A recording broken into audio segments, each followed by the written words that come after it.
not like Jesus lived, not like the prophets lived. We can live like kings in the church and play a game. And we can bestow on people temporary blessings. Or we can build an army in the earth that will get down to the real nitty-gritty of what it means and how you live for Jesus. If Jesus was all about love and Jesus was all about healing people, then how come they killed him?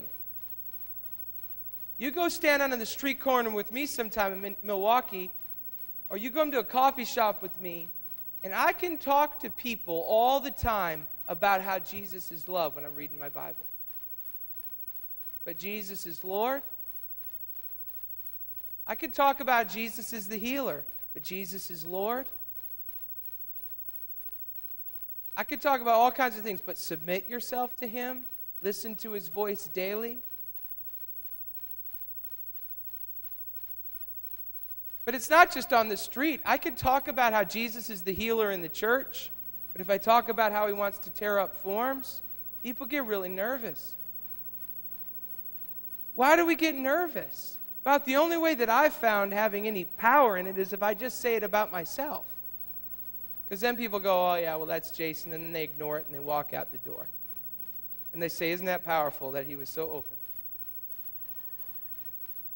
Yep, and I'm just like that, but I'm not changing.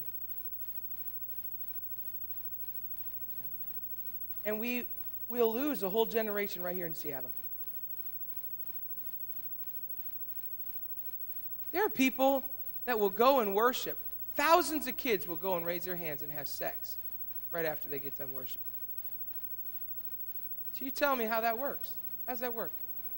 We have just as much teen pregnancy in the church, and I'm not convinced that it's in the Episcopal Church. I'm convinced it's right there in Charismania. Right in the midst of our hallelujahs and our praise the Lords. It's in the midst of our 24-hour prayer networks. Right in the midst of it. Why? Because they're waiting not only for children to arise, but they're waiting for fathers to arise. Longing for it. Why don't fathers arise? Because they will be rejected.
Thank you, Lord.